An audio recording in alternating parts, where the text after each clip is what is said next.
আসসালামু আলাইকুম। সবাই কেমন আছেন? আশা করি সবাই ভালো আছেন। আমিও আলহামদুলিল্লাহ অনেক ভালো আছি। আজকে আরেকটা নতুন ব্লগ নিয়ে আসলাম একটা সুন্দর নতুন সকালের সাথে। আজকে সকাল থেকেই দেখতেছি অনেক বৃষ্টি, তাই মনটা খুবই ভালো লাগতেছে। এতদিন অনেক গরম পড়েছে, তাই বৃষ্টি হওয়ার কারণে শরীর মন সবই ভালো লাগতেছে। তাই বারান্দায় আসলাম, দেখি বারান্দায় বৃষ্টি এসেছে কিনা, কিন্তু না, এত ঝড় তুফান হলো কিন্তু আমার একটা গাছও একটা ফোঁটা বৃষ্টি আসলো না। যাই হোক, কি আর করার। তাই গাছগুলোকে দেখলাম, আবার সকাল সকাল স্প্রে করলাম, যাতে শুকিয়ে গেছে তো গাছ, তাই পানি দিলাম আর কি, স্প্রে করলাম। তো ভাবতেছি আজকে কী করা যায়, যেহেতু বৃষ্টি, তার মাঝখানে এত সুন্দর ওয়েদার, সেহেতু তো নতুন কিছু করতেই হবে। তাই ভাবলাম আজকে একটু নতুন রেসিপি। তাই বিছানাটি সব গুছিয়ে রাখতেছি। সকালবেলা ঘুম থেকে উঠলাম, বিছানা গোছানো হয়নি, তাই বিছানা গুছিয়ে রাখতেছি। ঘরটার এলোমেলো হয়ে আছে, সব ক্লিন করব, তারপর রান্না করব। আমার মেজো আপু শপিংয়ে যাবে, তার বাচ্চাকে আমার আনতে হবে, যেহেতু ছোট ছোট বাচ্চা, আর ওদেরকে নিয়ে শপিং আসলে করা যায় না, ওরাও কষ্ট পায়। তাই আপুর কাছে যাব, ওকে নিয়ে আসবো। তাই আগে ঘরটার সব ক্লিন করে দেন আমি ওর বাসায় যাব। আর এর মাঝখানে হচ্ছে আমার রান্নার যে রেসিপিটা রান্না করব সেটা সব কিছু গুছিয়ে রাখবো। যেহেতু আমি আজকে মাটির হাঁড়িতে রান্না করব, সেহেতু আমার বাসায় মাটির হাঁড়ি নেই, তাই আমার বাইরে যেতে হবে, মাটির হাঁড়ি কিনতে হবে। তাই ভাবলাম যখন আমার বোনের ছেলেকে নিয়ে আসতে যাব, তখন একবার মাটির হাঁড়ি কিনে তারপর বাসায় আসবো।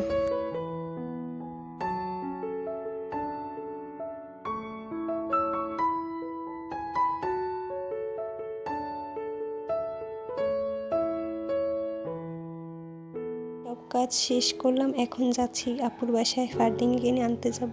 ফারদিনকে নিয়ে মাটির হাঁড়ি কিনে তারপর বাসায় একবারে ঢুকবো।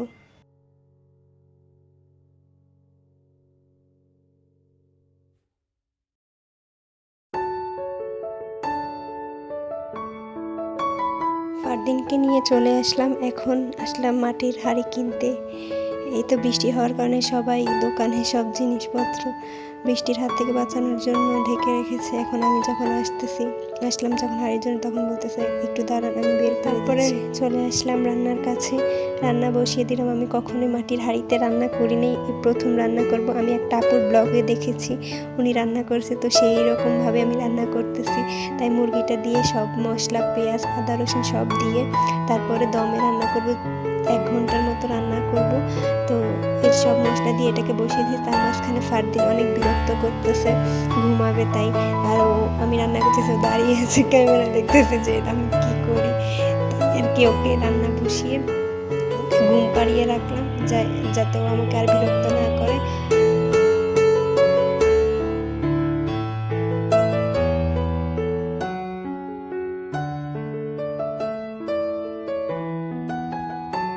এক ঘন্টা পর চলে আসলাম, আবার দেখি কেমন হলো।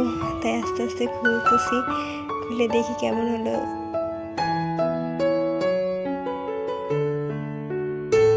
তারপর ঢাকা খুলে দেখি, ওয়াও, কি সুন্দর রান্না হয়েছে। নিচে একটুও লাগেনি, পোড়াও যায়নি, অনেক সুন্দর ধোয়া উঠতেছে, মাংস অনেক নরম হয়ে গেছে, কালারটাও অনেক সুন্দর। আমি তো মহা খুশি, প্রথমবার ট্রাই করলাম, এতে এত সুন্দর। যাক, খুবই ভালো লাগতেছে। নতুন কিছু ট্রাই করলে আসলে খুবই ভালো লাগে, মনের মধ্যে অন্যরকম একটা ফিলিংস হয়।